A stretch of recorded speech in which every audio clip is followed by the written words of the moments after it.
Good day, everyone. This is Teacher Cherry. In this video, we will learn about remainder theorem, factor theorem, and rational root theorem. Let's have remainder theorem. What is remainder theorem? Remainder theorem states that given a polynomial p of x with a divisor in the form x minus c, the remainder denoted by r of the polynomial is given by r equals p of c, where p of c is obtained by substituting the value indicator c to the polynomial. Remainder is the number left in dividing two expressions whose quotient is not exact.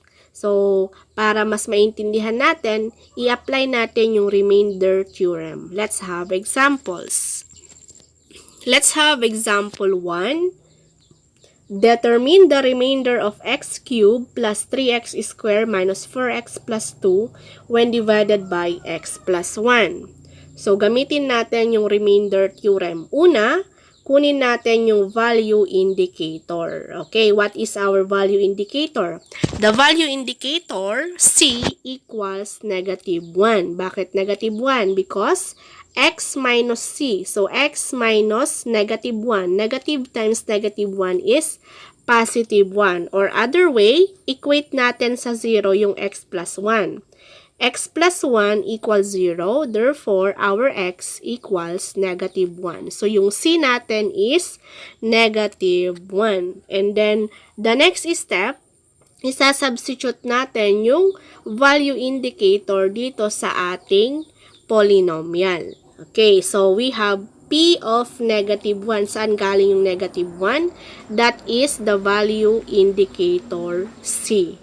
Okay, so next, substitute natin yung negative 1 sa x.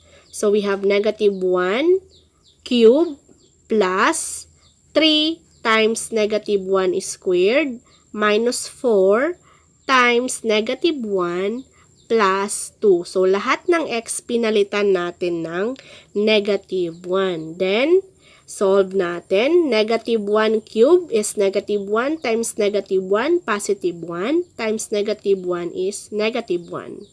3 times negative 1 squared is 3. Paano nangyari yon? Negative 1 squared is negative 1 times negative 1 is positive 1 times 3. That is equal to 3. Negative 4 times negative 1 is positive 4, then plus 2. Then let's add. Negative 1 plus 3 is 2. 2 plus 4 is 6, plus 2 is 8.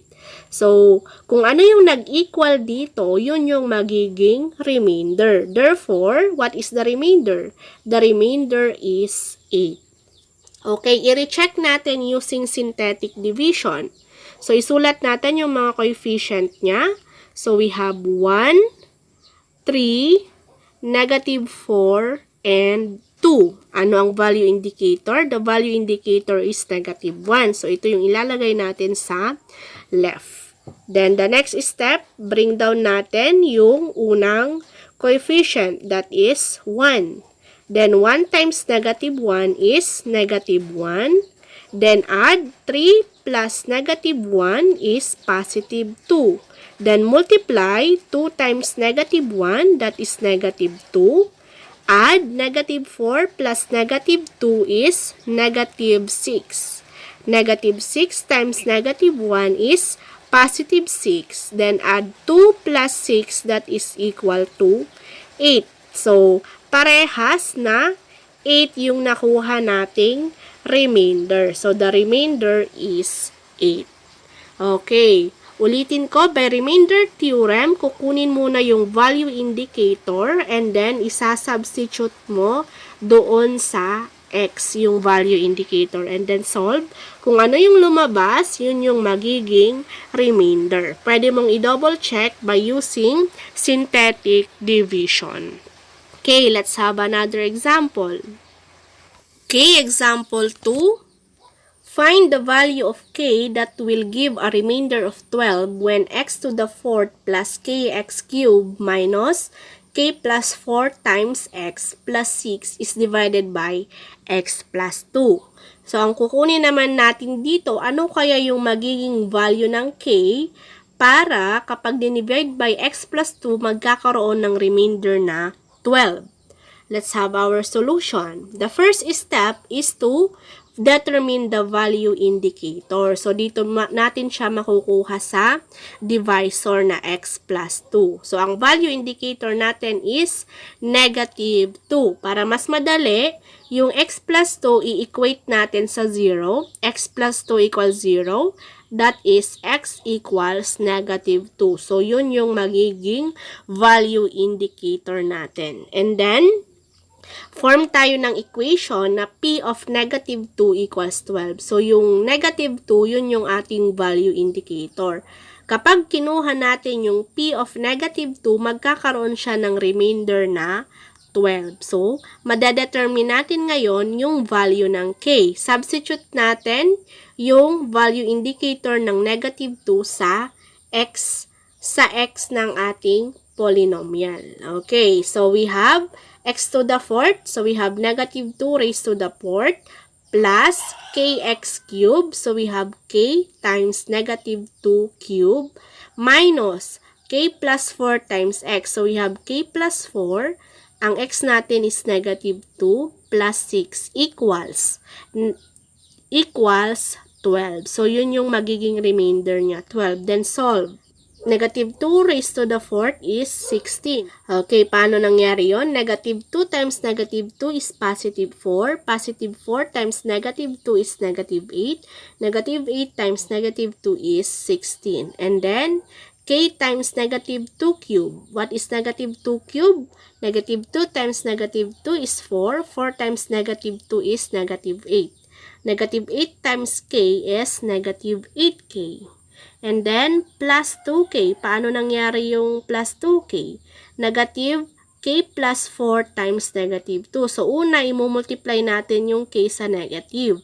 Negative k, negative times k is negative k, times negative 2, that is positive 2k. Next, negative times positive 4 is negative 4, times negative 2 is positive 8. Then, plus 6 equals 12. Okay, add natin yung mga magkakaparehas. Okay, 16 plus 8 is 24, plus 6 is 30. So, we have 30. Negative 8k plus 2k is negative 6k equals 12. Transpose natin yung 30. Punta natin sa right side, magiging negative 6k equals 12 minus 30. Then, negative 6k equals 12 minus 30 is negative 18. And then, i-divide natin both sides by negative 6 para ma-eliminate yung negative 6. So, we have negative 6k over negative 6 equals negative 18 over negative 6. Negative 6k over negative 6 is positive k. Negative 18 divided by negative 6 is positive 3.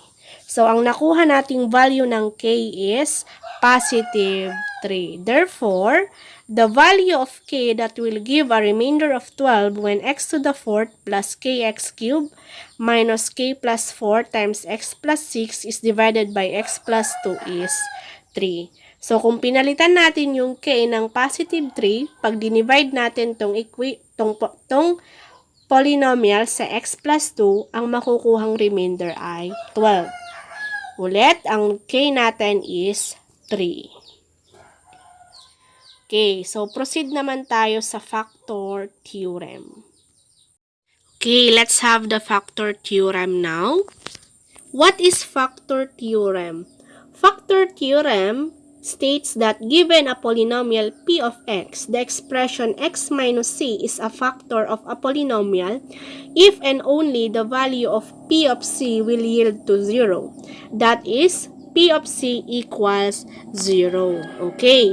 By factor theorem, masasabi natin yung expression na x minus c ay factor ng polynomial kung ang nakuha natin sa p of c ay nag-i-equal sa 0. Okay, para mas maintindihan, let's have example. Example 1. Is x plus 2 a factor of x cubed minus 7x minus 6? factor ba ng x cubed minus 7x minus 6 ang x plus 2? Okay, para malaman natin kung factor, gagamitan natin ng factor theorem. So, ang gagawin natin, kunin muna natin yung value indicator. So, x plus 2, ang value indicator niya is negative 2. Paano nakuha yung negative 2? X plus 2 equate natin sa 0, and then transpose natin x equals negative 2. Ang value indicator natin ngayon ay negative 2. And then, kunin natin yung p of negative 2. P of negative 2, yung negative 2, isasubstitute natin sa x sa ating polynomial. So, we have x cubed, so negative 2 cubed, minus 7x, negative 7 times negative 2, minus 6. Then, kunin natin ang cube ng negative 2, that is negative 8. Okay, paano nakuha yung negative 8? Negative 2 times negative 2 is positive 4. Positive 4 times negative 2 is negative 8. Then, negative 7 times negative 2 is positive 14 minus 6. Negative 8 plus 14 is positive 6 minus 6 is 0. Ang P of negative 2 natin is equal sa 0. Okay, remember, pag nag-equal sa 0, ibig sabihin, yung x plus 2 ay factor ng x cubed minus 7x minus 6. Yun ang palaging tatandaan. Pag nag-equal sa 0, factor siya. Pero pag hindi nag-equal sa 0, not factor. Okay, let's have example 2. Is x plus 3 a factor of x cubed minus 7x minus 6? Okay, for our solution, kunin ulit natin yung value indicator. Paano nakuha yung negative 3? Yung x plus 3, equate natin sa 0, then transpose x equals negative 3.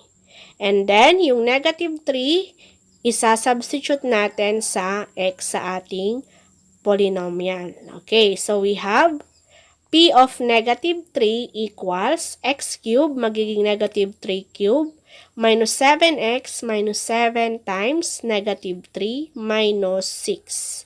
Evaluate natin.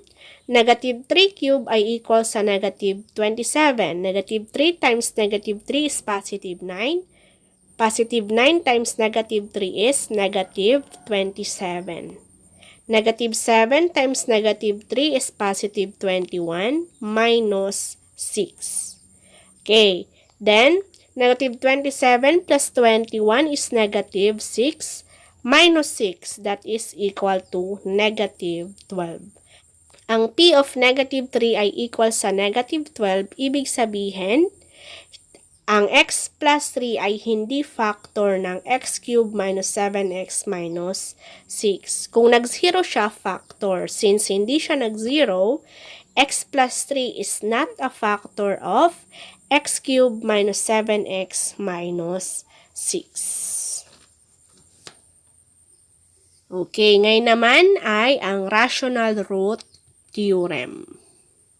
Let's now have rational root theorem. What is rational root theorem? Rational root theorem states that given a polynomial a sub n times x raised to n plus a sub n minus 1 times x raised to n minus 1 plus a sub n minus 2 times x raised to n minus 2 plus a sub 1 times x plus a sub 0, the possible rational roots are of the form p over q, where p is the set of all factors of a sub 0 and q is the set of all factors of a sub n. Ayan, para matutunan natin or may apply natin ang rational root theorem, let's have example. Example 1. Determine all the possible rational roots of x cubed minus 3x squared minus 4x plus 12. Gagamitan natin ngayon ng rational root theorem. Okay, kunin muna natin yung value ng p. Ang sabi dito, p P is the set of all factors of A sub 0. So, ang A sub 0 natin yung ating constant, that is 12. So, P equals 12. Ano naman yung Q? Q is the set of all factors of A sub n. Saan matatagpuan yung A sub n? Yung A sub n natin, siya yung coefficient ng ating first term, yung highest degree. So, dito natin siya matatagpuan, coefficient ng x cube which is 1. Therefore, Q is 1. Okay, ulitin natin, ang P, yun yung constant natin which is 12. Yung Q, yung coefficient ng ating highest degree, that is 1. And then, kunin natin yung mga factors, set of all factors of A sub 0 and set of all factors of A sub n. So, kukunin natin yung factors ng 12 at saka factors ng 1. So, unahin natin yung P.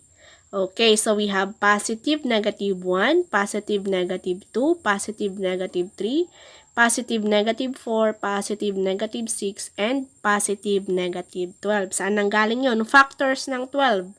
1 times 12 is 12. 2 times 6 is 12. 3 times 4 is 12. Lahat ng factors ng 12. Okay, sa Q naman tayo. Set of all factors of 1. So, positive, negative 1 lang. 1 times 1 is 1. And then, kukunin natin yung P over Q. Okay, so una natin, 1 over 1. So, positive, negative 1. Next, 2 over 1. So, we have positive, negative 2. And then next, 3 over 1, positive, negative 3. And then next, 4 over 1, positive, negative 4. Okay, next, 6 over 1, that is positive, negative 6. And last, 12 over 1, positive, negative 12. So, ibig sabihin yung P over Q, ito lahat yung possible rational roots. Therefore, the list of all possible rational roots are positive, negative 1, positive, negative 2, positive, negative 3, positive, negative 4, positive, negative 6, and positive, negative 12. Okay, ulitin natin paano nakuha. Kunin muna natin yung P. Yung P ay yung constant. And then yung Q, yun yung coefficient ng ating highest degree. And then, kunin natin yung set ng all factors ng P, set ng all factors of Q. And then, kunin natin yung quotient, P over Q. So, yung makukuha natin, yun yung all possible rational roots. Okay, let's have another example. Let's have example 2. What are the possible rational zeros of 3x raised to 5 minus x squared plus 1? Okay, so ang tinatanong dito, possible rational zeros. Parehas din siya sa possible rational roots. Okay, for our solution, kunin muna natin yung value ng P. Okay, so saan galing yung 1? That is our constant. And then Q, our Q is equal to 3. Saan galing? Dito sa quotient ng ating highest degree, which is 3. And then, kunin natin yung lahat ng factors ng P. So, that is positive, negative 1. 1 times 1 is 1. Next, set ng all factors ng 3. So, we have positive, negative 1 and positive, negative 3. 1 times 3 is equal to 3. And then, yung next, kunin natin yung P over Q. So, P, 1, positive, negative 1 over positive, negative 1 is equal to positive, negative 1. Next, P over Q, positive, negative 1 over positive, negative 3. That is equal to positive, negative 1 over 3. Okay, so ito lahat yung ating possible rational zeros. Therefore, the list of all possible rational zeros of 3x raised to 5 minus x squared plus 1 are positive, negative 1, and positive, negative 1 over 3. Okay, so ganun maghanap ng possible rational zeros or roots using rational root theorem. Okay, that's the end of our tutorial. Before I end this video, I would like to share a simple quotation. Believe in yourself and all that you are. Know that there is something inside you that is greater than any obstacle. That is from Christian D. Larson. Thank you so much. Keep safe and have a great day.